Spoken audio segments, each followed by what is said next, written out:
All right, we're gonna start right here in this compartment door here. This is gonna have your lithium battery in it.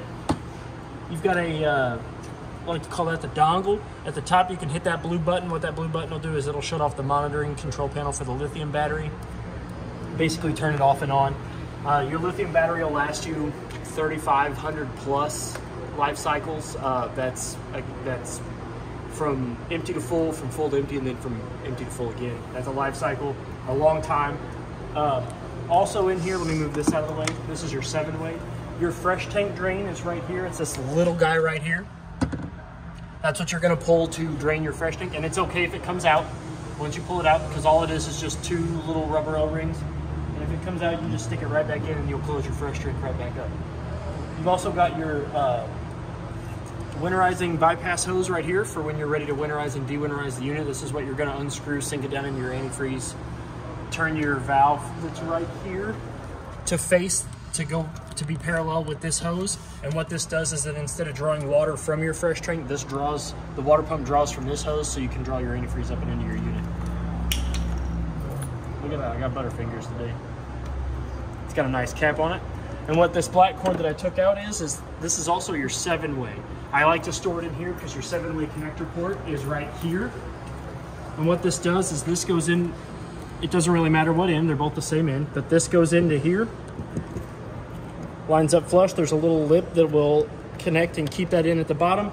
And this plugs into your vehicle, whether underneath the bumper or in the bed, depending on where you have it. It's long enough to do both. And what this does is this provides you with your reverse lights, your turn signals, your brake lights, and your running lights, all from the power of your vehicle to your unit while it's plugged in. I'll go ahead and unplug that. Like I said, I like to keep this coiled up and in that compartment there, so that way when you're ready to come and get your unit, we don't have to hunt for it. So this light switch here above, this is your cap lights. If we flip this on, and then we walk out to the underneath of the head, you'll see that you do have a strip of blue LEDs that run the length. And that's the switch here is what controls those. Right here, you've got a port for if you need a jump pack and you want to charge your battery quickly, you can apply your jump pack here. My little fingers aren't. Or if your battery's dead, you need to operate your jacks. Yep. That's a great way to do it. You just plug your jump pack or your jumper cables up to that, and it's just like the negative and positive terminals on your battery. Up above that, you've got your battery disconnect switch, which is currently in the on position. If you're going to store your unit for long extended periods of time and you don't want to drain your battery, you'll flip this to off, and that will cut the juice going from the battery to your unit. Your 7-way does have a saddle up here, so if you do want to leave it plugged in, you can have one end in here and then the other end will sit nicely just like that. But with it being a detachable 7-way, I like to keep it stored so that way nothing happens to it. And these little guys here, these wires that go from the unit to your jacks themselves, these are the power wires. These are what's going to feed power to your jacks from the unit. So you never want to unplug these, and if they do come unplugged, you want to make sure that they get plugged back in. Is this the manual crank? Yes, yes. So you do have a manual crank handle here that is in the inside in your owner's manual, like inside your little bag, your little packet. And then on the side of the unit right here, you have your city water connection and your fresh water connection. The city water connection is up top. It's the one that's got the lid on it. You can undo this lid and you can hook your hose and regulator up to this, and you'll never have to fill your fresh tank, or you'll never have to turn your water pump on as long as you're drawing water to this location, if the park or campground that you have is providing you with water. The one underneath it is your freshwater tank connection. This is where you're going to stick your hose and regulator, so that way you can fill your fresh tank. It does have a little bleeder valve here that will let air escape. Well, it's called, I guess it's called burping. You can burp your line that way, so that way you don't have to worry about backsplash coming back up in here.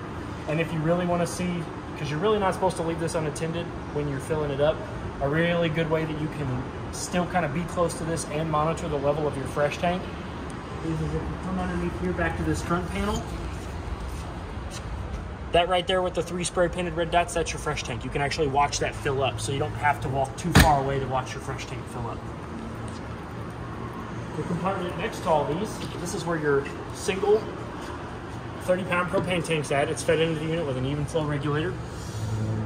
Back up there behind it.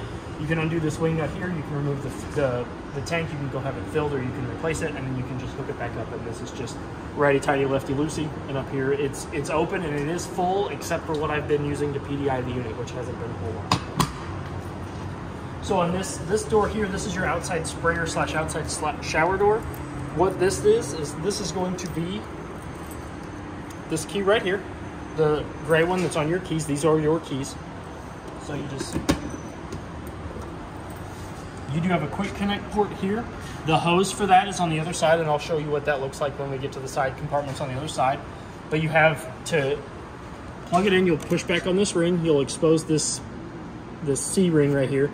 You'll push the male into that quick connect hose in, you'll let this go, and this will sit flush just like it is. And as soon as you turn either the left on the hot on the left or the cold on the right on, you'll feel that hose pressurize as long as your water pump is on or you're connected to city water.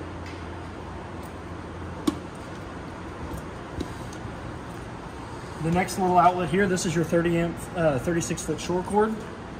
It is plugged in, and you can tell that it's plugged in when this green LED light is on. That means that your unit is getting power. You want to lift this up. In order to unplug your unit from the wall, you'll take this ring here.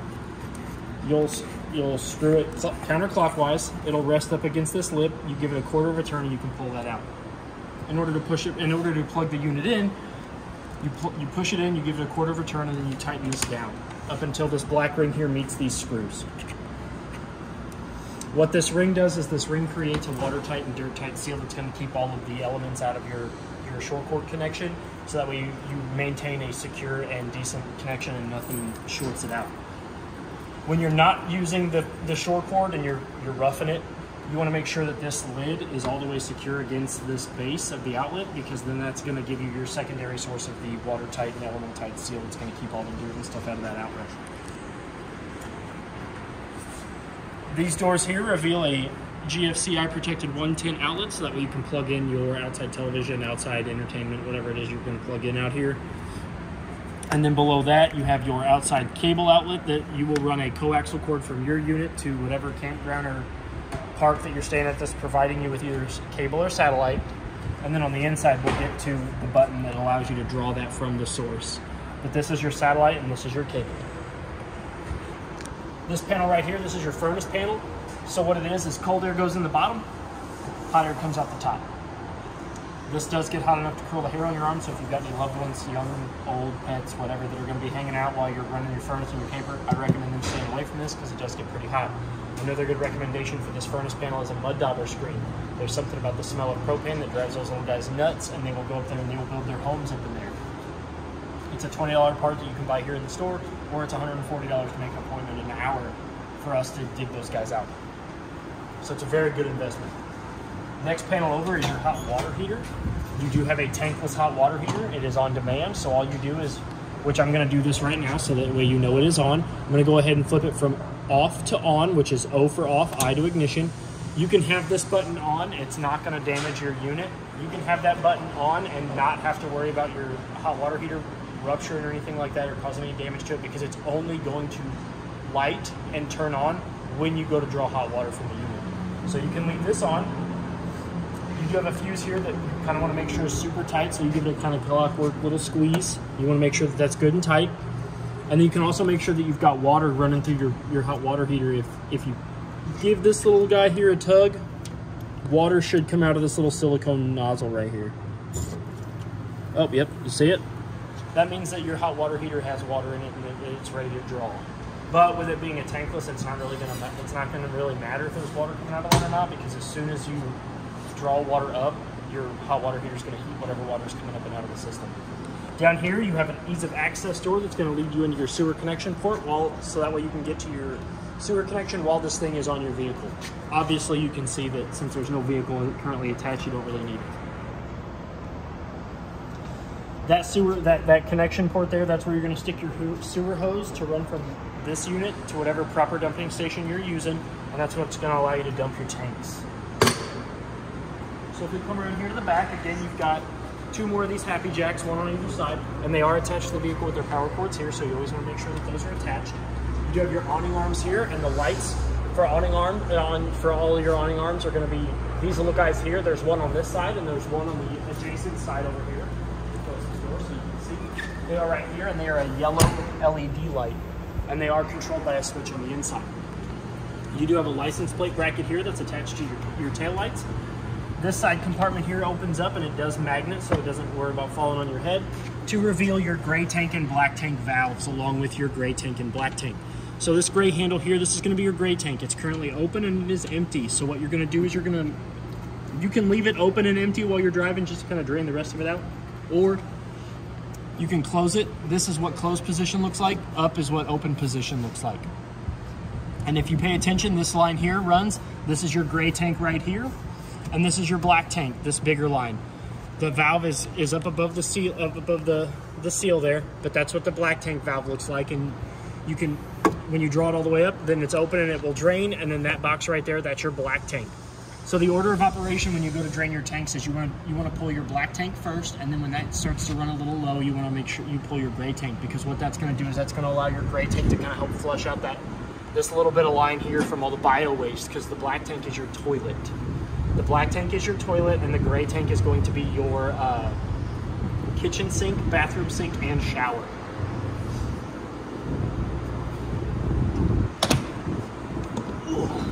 You do have two bumper compartments. They open up like from the top up. The key that locks these bad boys is going to be the key that is labeled CH-545. That's going to be the key that locks both of these identical side compartments here on the back bumper.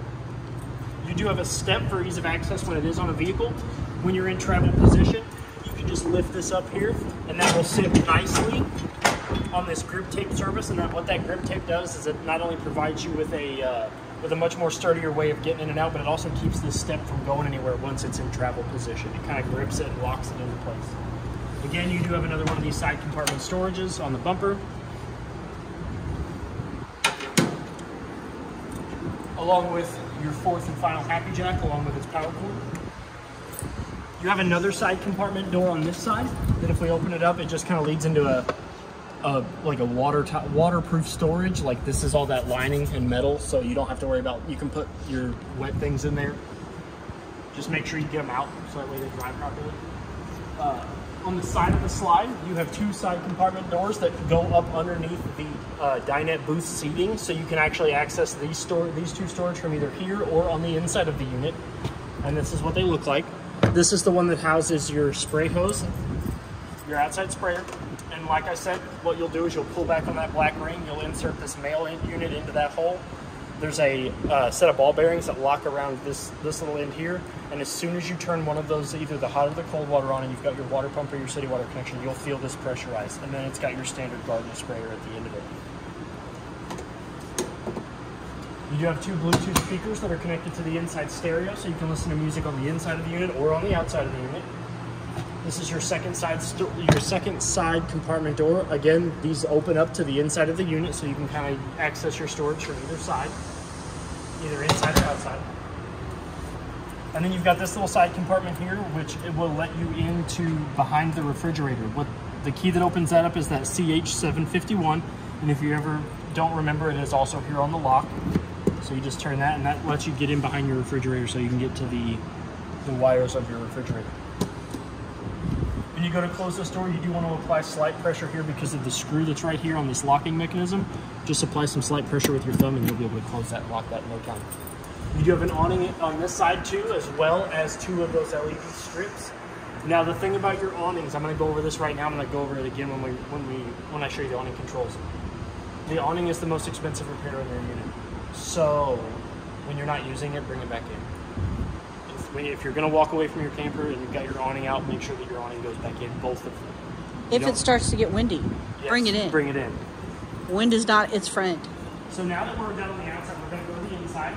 But before we do that, I'm going to talk about your handle real quick. So your handle does have a destination position and a travel position. When it's out like this, it creates ease of access to get into the unit, and it's in your destination position. When you're in travel, you want to make sure that it is either up against the door like so, or you can swivel it the other direction, which if you do it the other direction, you're going to run the risk of it hitting this light. So you really just want to put it in front of the door. But now that we're here, we'll open this up. I'm going to bring the entry step back down. And the first thing you want to go over is storage. if you're a fisherman and you like to, you know, keep your fishing rods on you, if you lift up on this little black handle here, your door opens up and you've got room for a tackle box and 4 fishing poles. Very cool. You can close that. You do have a remote on the inside here that's Velcroed, so that way when this is on the vehicle, you don't have to worry about going up and in it when the slide is in. What this remote does is this remote activates your jacks. What you're going to do is you're going to hit in and out. This, you're going to see that LED light come on. Oh, maybe not.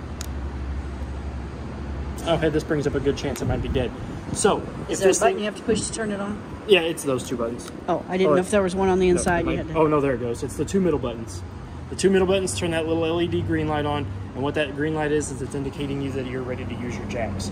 You've got buttons here, which are going to activate front up and down, or front left up and down, front right up and down, rear left up and down, right up, rear right up and down, and then this is your left side, and this is your right side.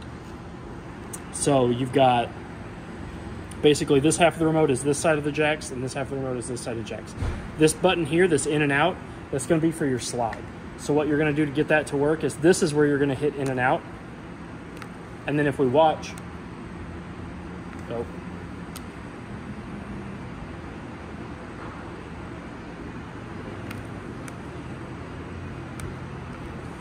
Oh, there's that switch. Okay. You also have a switch over here as well for your slide, so we can, and it is on a Schwintek, so if you ever need to figure out how to manually crank this in and out, what you're going to do, we will send it. We've got that video too. Yes, we'll attach a video. There's a motor up here at the top on either side on these Schwintek arms that you will go into underneath this seal right here, and you'll use an Allen key to undo that Allen, the little set screw. You can lift those motors up, and then you can either push and pull that motor out. That's what there's a little cutout for you to do that in case Go ahead and turn your remote back off. Velcro it back up here to the wall. Then we'll come up in here. So right here, this is pretty much going to be the brains of your entire unit. So up here, you've got your control panel. You've got 4 buttons here in this big white square. You've got your battery button, which as long as the unit is plugged in, it should show all the lights full. And that's going to read off that 11.2, that 11.7, and that 12.3. The next button over here is going to be your fresh tank. If we press this button, it's going to show empty because there's nothing in your fresh tank, but that's going to read off of that 1/3, 2/3 full. Your black tank is going to be for your toilet. That's your bio waste. It's going to read 1/3, 2/3 full. And then your gray tank is going to be your kitchen sink, your shower, and your bathroom sink, which if we hit that, it should also show empty, but it's going to read the 1/3, 2/3 full. So the DSI fault light that's right here, what this is going to do is when you go to light your hot water heater, which you're not going to have to worry about it because you have an Insta-Tank, this would come on with your hot water heater if you didn't have that Suburban Insta-Heat. This will come on, however, though, if there is ever an issue with it not lighting. So if you forget to open your propane tanks and you go to light your hot water heater, this light's going to come on. So this next button over here, this red button here, this is going to be your water pump button. If you're ready to draw water from your fresh tank after you've got it full and you're ready to take a shower, use the bathroom, do your dishes, whatever else, you hit this button, the light's going to come on and you're going to hear your water pump in the bathroom engage. What that thumping bumping is it is pressurizing water throughout the unit. Since there is no water in the unit, I'm going to go ahead and turn that back off. So this button here is your tank heater. So what this is this isn't a replacement for your hot water heater. What this does is it just keeps your tanks from freezing. It keeps them above 32 degrees Fahrenheit. It doesn't get it really any hotter than that. So you can't use that as a replacement for a hot water heater. This just keeps your tanks from freezing if you're going to camp in the wintertime.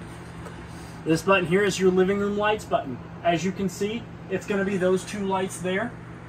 If we turn this on, you're going to see that those lights illuminate. Those have to be in the on position in order for this switch to power them. And by what I mean by that is I'll go over briefly with this one. So on the inside of all of the interior lights in your unit, other than the two sconces in the master bedroom, all of your lights have a push button. And they all have to be in the on position for that light, for that switch to activate. As you can see, now that I've turned this one on, it went off with this switch. And that goes for all of them that are on this version of the, or this part of the ceiling of your unit. So now if I flip this light back, that light switch back on, this one and the two in the hallway should open back up, or should turn back on. The next button down here is your porch lights. What that does is that's going to turn on the little light that's above the, or the lights on the side of the door. So that way you can get in and out of your unit in the dark. This button here is going to turn on the awning lights, which are going to be that first strip of LED lights on this rear awning. The awning 2 lights, that's going to be the same set of lights that are on that side awning, the ones we went over on the side of the slide. Awning 1, again, it kind of goes with awning 1 lights. So if we hit extend on this, which in order for this awning to extend all the way out, the door does have to be partially closed. Let me help you. Thank you. You're welcome. And then I'm going to hold extend and we're going to watch this awning come out. I am going to go it out I am going to extend it out all the way so I can show you the skirt and I can go over with you some of the arms, some of the features of the arms. And like I said, I mean, you can see how quick that's going out. I mean, if you're not going to be using it, just bring it back in. It's an expensive repair if it breaks. Okay, so. I'm going to get out of his way somehow. Oh, you're good. You're good. I didn't know if you wanted to. Yeah, I'm going to show them the skirt. The skirt. So there is a skirt that hangs down on the bottom of each one of your awning tubes. And actually, I'm tall enough where I don't need a ladder for this. I'm so jealous. So, this is the optimum way that you want to have your awning out. You don't want to have it halfway out, you don't want to have it halfway in, you want to have it all the way out because this is going to apply the proper amount of slack to the canvas on the top. And you don't want to go further because it'll roll it backwards. It'll start rolling it up backwards, yep. You always want to make sure that this is all the way down when you're using your awning because what this does is this keeps the water from coming in at an angle. If it's coming down, it'll hit this and it'll keep you safe, it'll keep you drier. The next thing I kind of want to go over are the pitch arms in the awnings. So, both of your awnings have these arms here, and what these do is you undo this, and you can actually bring these in to create a steeper pitch in your awning. So that the rain will run off one side. Yep.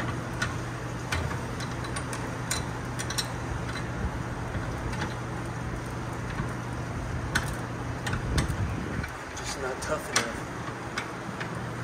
Do you just pull on here? There it goes.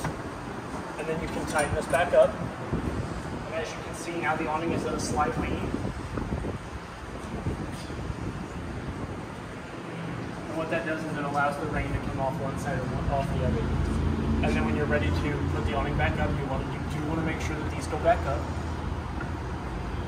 They tighten them back down. And now you can put your awning in. And the other awning will work the same way? Yes, the two awnings are identical. The only thing that's different is, I think, length.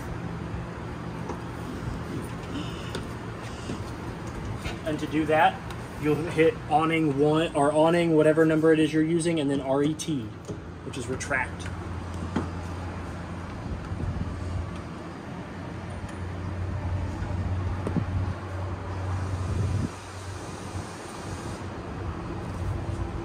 And as you can see, the awning canvas is being fed back onto the tube at the top, not the bottom. If it's ever fed through the bottom of the tube, then that means that you're holding the up too long and it is actually force feeding itself back the other direction. Okay. Now, on to the other features of the brain of the unit. You do have a 110 GFCI protected outlet right here that is a master GFCI outlet. It's got the test and reset buttons, just like the standard GFCIs in your home. Underneath that, you do have a dimmer switch that turns on a strip of all of the LEDs that kind of run underneath all of the, your kitchen, your stairs, so that way you don't trip in the middle of the night. So that way you kind of have an idea of where you're going underneath the in-wall storage rack. Just a neat, and then if you hold it, they dim. Ooh. So you got mood lighting, and then if you just tap them, they turn off and on. And they will stay at where you dimmed them at, and then to make them brighter again, you hold it back again. And then they'll get brighter again.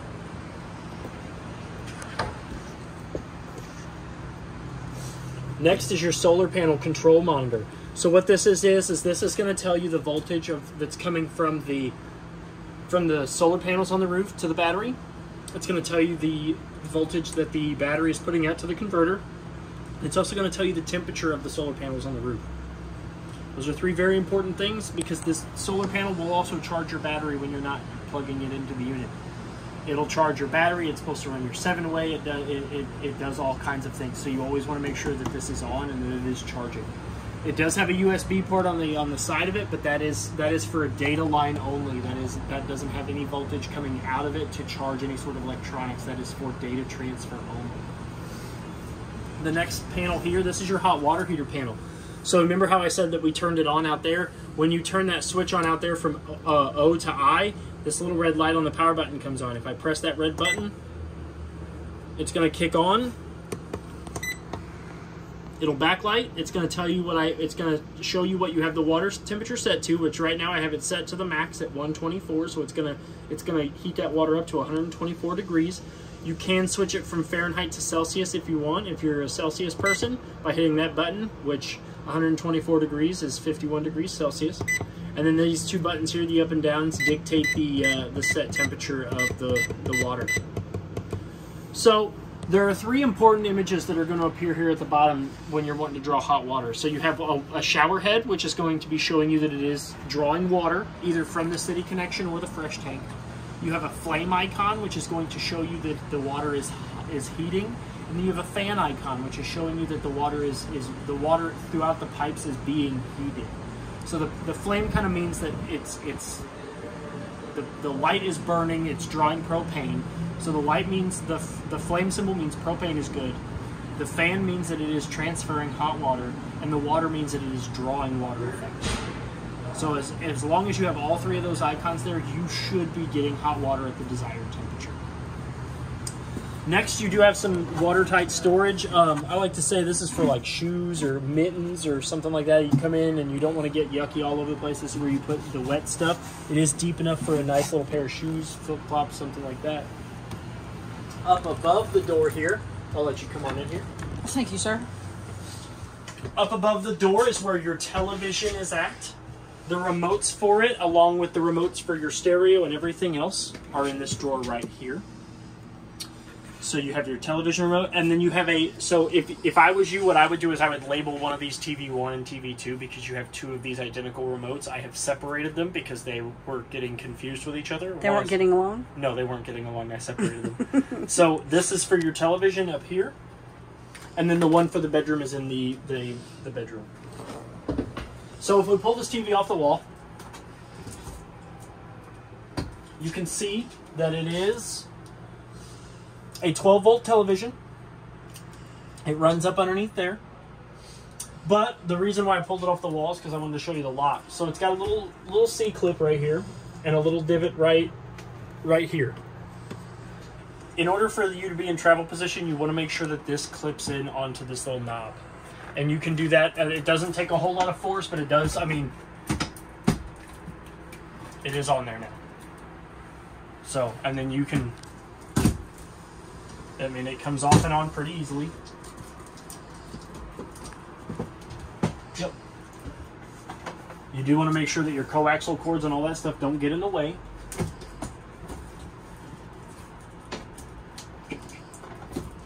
There we go. And then, since the 12-volt power cord was a little long, I just kind of tuck it up here and let the coaxial cord kind of help keep it up and out of the way, so that way nobody like walks in and spider webs them. You do have an HDMI port up here, so that way if you want to hook up any DVD player, surround sound like that, you can hook it up here. And what this does is this allows you to run, like if you have an HDMI TV, or you know you got streaming services that like an Amazon Fire Stick, you can plug it in here. You do have a one manual light right here. We'll turn that on so I can kind of go over you with the, this is your antenna / cable and satellite outlet. There's a button here, as you can see the red light is on. As long as the red light is on, you're going to be drawing antenna channels from the antenna on the roof. If we hit that, that light turns off. Now you can draw cable and satellite. But in order for you to get the cable and satellite, you have to unhook the coaxial from here and apply it to this next one over here. This one's already attached to the back of the TV, so all you got to do is move it from here to here, and then make sure that this is off. Then you'll get cable and satellite, and then vice versa. When it's on here, you'll get antenna, and you turn that on. Your Jensen stereo is right there. It does play. You do have zones A and B. Zone A is inside. Zone B is outside. You can run them simultaneously. To wake it up from sleep mode, you press the power button. Everything will turn blue. As you can hear, the stereos in the ceiling have turned on. It does have options for not only an USB, but also auxiliary, if you're like a 90s kid like me. You do have your AM, FM, your disc. It does have a built-in CD player. You've got Bluetooth functions here, USB auxiliary, and you do have your dial here, which will allow you to navigate through the settings, along with your clock features, your settings, your loudness, and then more clock features and the brightness of the lights. And then to turn it off, you just hit the power button again to turn it back into sleep mode. Up above, while we're up here, you have ample storage above the sink for your baking goods, your dishes, throw pillows, all that good stuff. More above here. This is where you put your margarita machine when you're in travel position, because you don't want to leave that out. The window behind the sink is your standard mini blinds, just like the ones in your home. You've got the rod here that's going to dictate pitch. You've got your drawstrings here that are going to raise and lower it. The way this window opens, though, is if you do have the mini blinds down and you want to open the window, you do have to kind of undo them from the travel locks. Lift them up and around the sink and the handle, because the way these windows open is you turn this handle here and it kicks the windows out at the bottom. And then in order to draw them back, you just... And then they will sit, you flip it like that, and then they will sit nicely in between the bottom bottom blind and the base. It's not damaging any of the blinds, it's not causing any strain on them or nothing, and then you just clip that back in, and then you're good to go. The same goes for that window over there, the same kind of blinds and the same kind of window opening mechanism. Your sink is a nice large stainless steel basin sink. This is your drying rack / more counter space option that you have that comes with the unit. You do have your standard stink stopper, just like the one in your home. Your faucet is marked hot on the left, cold on the right, and then to draw water, you pull back.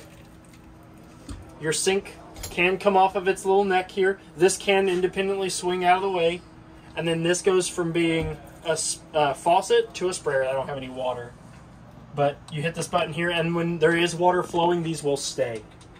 The water allows them to apply pressure to the switch, and they go from a standard faucet to a sprayer. We're going to go ahead and put this back on there.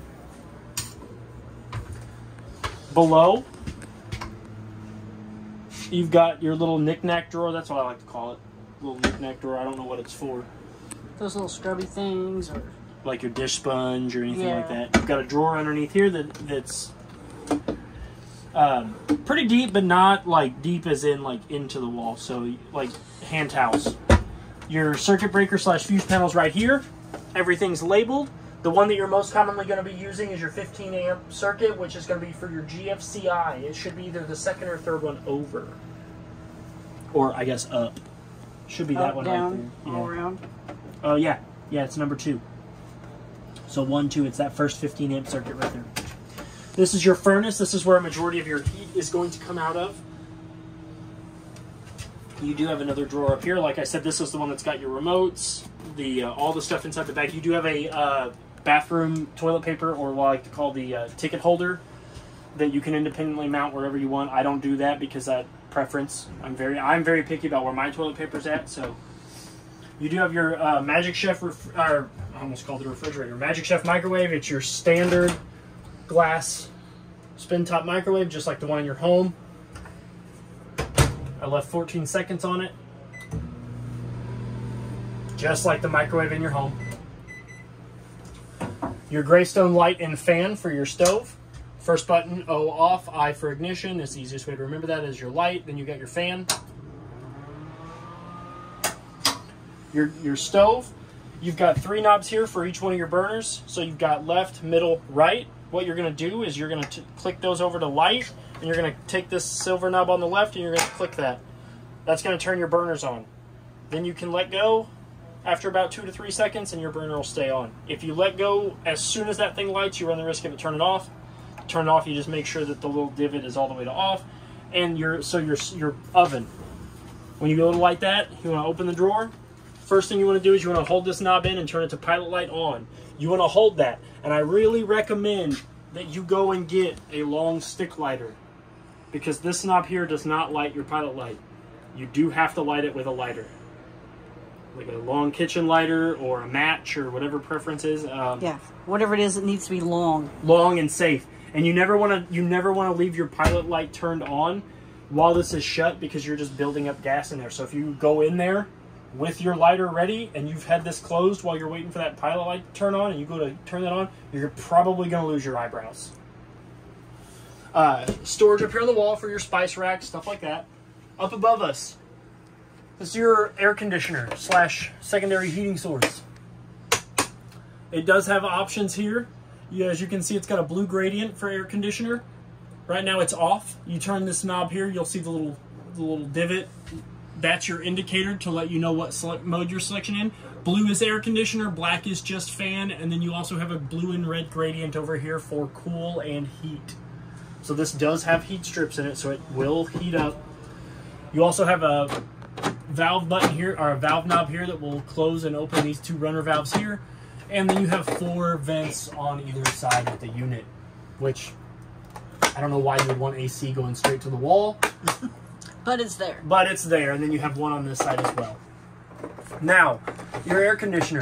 It's just like every other thing that's got a filter in your home. The cleaner the filter on this thing, the better it's going to work. These are washable. You can pull them out, run them under water, get the dust off, put them back up. Do it about every other camping trip. I mean, you just do it as frequent, but just make sure you do it, because the cleaner those are, the better your air conditioner will work. Now that we're onto this side of the unit, you've got your bench style dinette seating. This table does convert into a bed. You pop the tabletop off. These rods here come out of their cups on both the bottom of the tabletop and the floor. This tabletop here will rest up against these 4 black bump stops. These cushions will come out and slide into the middle, and these cushions will lay down behind them. That's the identical for that side and that side. And then you can put your pillows and your blankets and stuff like on that. And then you can store these poles either just straight in here or in the storage somewhere, your preference. While we're here and we've got these cushions off, what I'm going to show you is I'm going to show you the storage compartments that go to the outside. So if you take the cushions off the couch and you lift this piece of wood up, it will reveal the contents of the first slide compartment door. So you can get to your belongings either outside or inside, like I said earlier. Lay that back flat. I always like to put the couch one in first, or the seating cushion in first, because then the back one fits nicely on top and into the grooves. Same goes for this one over here. It's the same way, just mirrored. You can pull these 2 cushions off, and then you can open up that door and you can get into your second storage compartment. These just come out. This lifts up, and then you can get into your second outside storage compartment. The windows on your slide open the same way as the 2 windows in the kitchen do. Those knobs let the window kick out. And that is a fire escape window, so you can actually open those all the way out, and then you can pull those screens out, and then you can get out that way.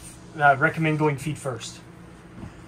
Remember when we said your Schwintek slide had motors that you could get to, and then you would have to manually pull the slide in and out? This little hand cut here is where you can use to pull this slide in and out if you have to lift those motors up. All right, so we're here at your Everchill refrigerator. It does open from both directions, but in order for you to open it on one side, you cannot try to open it at both handles at once. There's handles on this side and there's handles on this side that run the length of the entire refrigerator. So if you're going to open it, one hand. Grab the side, push the handle in, and you can open it up from this side. Your freezer does have an independent temperature knob there. It goes from 1 to 5. As you can see, there's already some kind of frost building up because I do have it set on the max. And you've got ample room for ice cream, popsicles, and then you'll hear it close. And a good indication that it is closed is you'll see these 2 little black rods. They are the same on either side. The refrigerator does the same thing. You open it up. It's omnidirectional.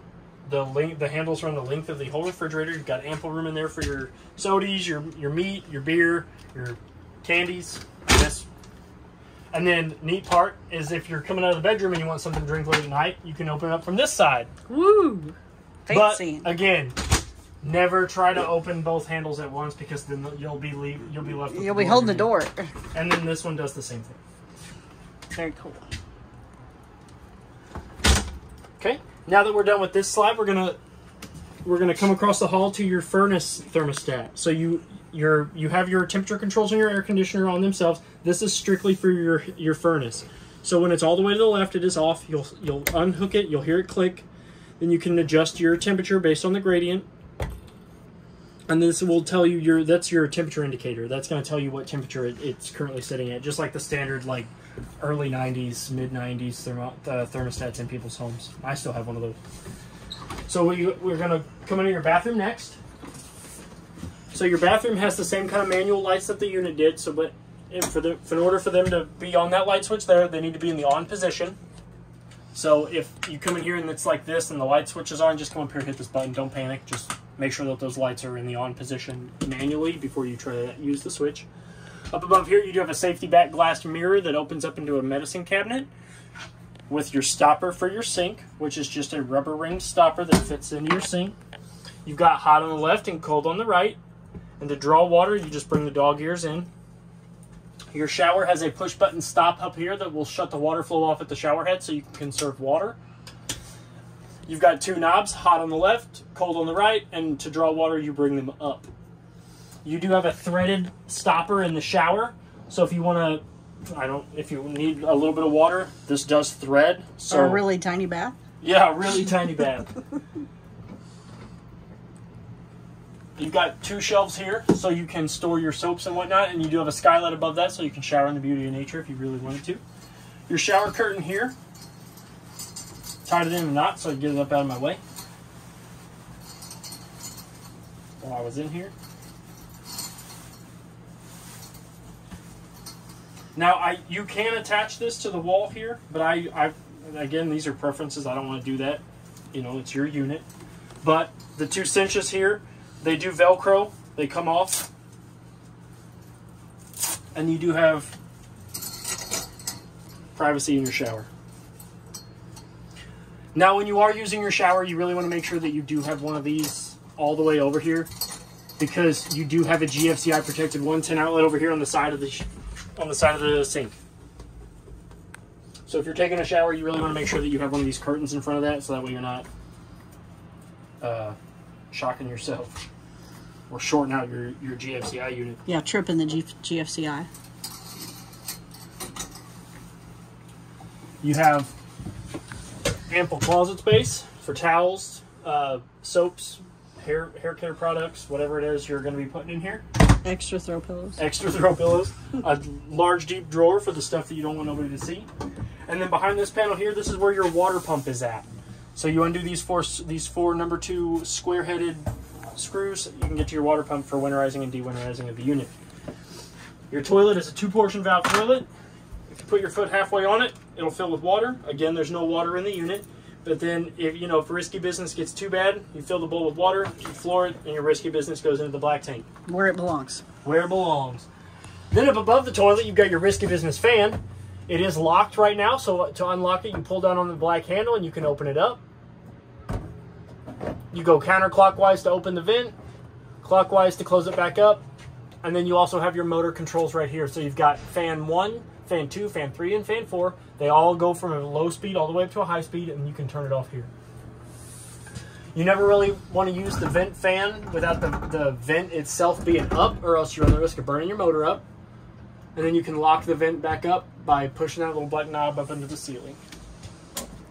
We're going to come out of the bathroom now. I'm going to kind of go over your features in the bedroom, which is you do have a LP and carbon monoxide detector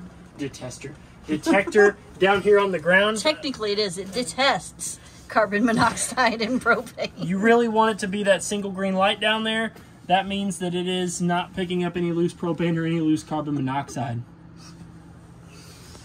Up above our heads here is your second out of the 3 main safety features. Which this is your smoke detector. Smoke detector.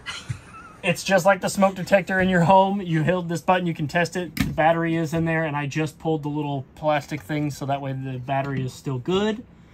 And then the third and final safety feature while we're on these three is your fire extinguisher, which is right there next to the door.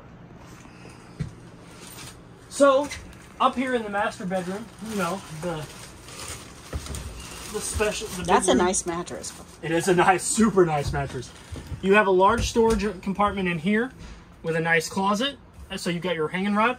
And the neat thing about it is up in here and behind the separator, you've got a knob. This actually lifts up. And you have a manufacturer provided bedspread. Very cool. A little hidden storage there. You do have several of the manual operated lights here. You've got one over here and then one over here, which is on. So we turn those on by the simple press of the button. You do have two Bluetooth speakers that are connected to the stereo that are up there that'll run off the stereo. The identical vent fan to the one in the bathroom we just went over. More closet space over here that's deeper. It doesn't have that neat little lid, but it is deeper. So if you want to hang up your formals, like if you're going to go, you know, you're going to go camp, you're going to use this to go see relatives or whatever, and you go to church, dinner, wedding, prom, God forbid a funeral, you know, you can hang up your nice formals. Each side of the bed has a cabinet that opens up. This is what I like to call the nighttime snack cabinet. I don't know if you can see that behind me or yes. not. Nighttime cabinets. The nighttime snack cabinet. That's where you hide all your candy. Oh, yeah. Fire escape window, which in order to use, you lift up on this handle, push it through the window. You can also push it all the way out and then remove the screen with this little red tab here. And you can evacuate the unit. Recommend going feet first again. You also have the same kind of window that's on the slide over there with the turn knob that kicks it out at the bottom, along with another screen that you can pull out. You've got compartments all the way that run the length of the top of the bed. For more snacks. More snacks or throw pillows. Right. And then each person on each side of the bed has a armature light that you can turn on and off by simply just touching the button. It's got two features, a glow and then a bright yellow LED. You do have a USB, a dual USB port, and a GFCI protected 110 on each side of the bed. The shades for the window are pulled down, set and forget. So you just pull them down to where you want them, and then to get them back up, you just give them a tug, and they go back up. The TV is up here. It's got very similar. It is a 12-volt TV. It has two USB ports at the top of that outlet, a GFCI protected 110 below that, and your coaxial below that. This coaxial does not have the button because this draws from that initial switch in the living room. So if you're drawing antenna channels in there, you'll only draw antenna channels in here. If you're drawing cable and satellite, you'll only draw cable and satellite in here. This one runs off of the master one. And then if you really need to store stuff underneath the mattress, you can lift that up and like slide things underneath that as well. I think that pretty much covers everything. Oh, nope. So this is my favorite kind of slide. You open this all the way up, and whoever's hanging out in here can see out in front of the unit. It's a really neat shape. It's my favorite. It's one of my favorite things. It's kind of a trapezoid. Yeah. Yeah, it's super neat. It's very perspective, like a perspective artist picture. But yeah, if you have any other questions or concerns, my name is Trey here at Parkland RV. Happy camping and good luck. Thank you.